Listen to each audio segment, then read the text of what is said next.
Donald Trump passed through here, so we had a minute to talk with him. Let's roll that tape. You can see what he had to say. Well, I've never seen anything like it. I've seen two huge 110-story buildings that are reduced to rubble, thousands and thousands of lives. I just got to see something that I've never seen before. I have hundreds of men inside working right now, and we're bringing down another 125 in a little while, and they've never done work like this before. And they're hard-working people, but they've never seen anything like it, and they've never done work like this before. It's terrible.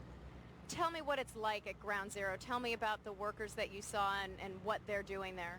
Well, not only is it devastation, but it's very dangerous because every few minutes a whistle would go off and everybody would just run because you have all the buildings around it, which are in such a weakened state that people just don't know. And so they just have to take off. And then they come back and they're working under 50-story buildings that you don't know if they're going to fall down. So it's a terrible thing for the workers, and it's a terrible thing for the world, really.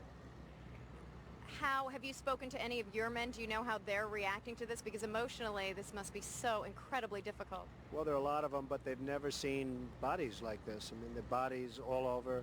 The great thing is when they find somebody that's alive, like the 5 firemen that they just found a little while ago. So that's the great thing, and that's what they're all striving for. But generally speaking, that's not the case. So they are working very, very hard, but it's a very depressing situation for these folks.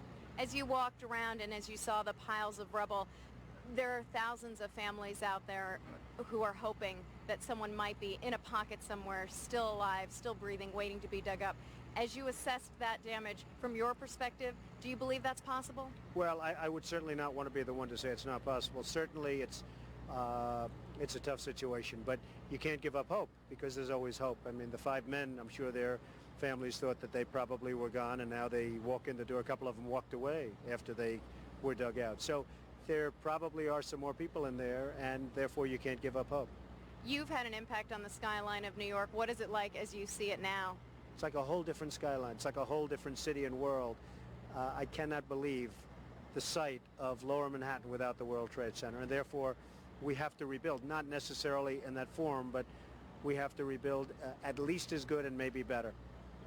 Just finally, can you tell me emotionally as you walked around, we've heard some of the stories from the firemen. They're so exhausted and mentally and physically. What was it like for you personally to go in and see all of what you saw? Well, it was amazing to see it.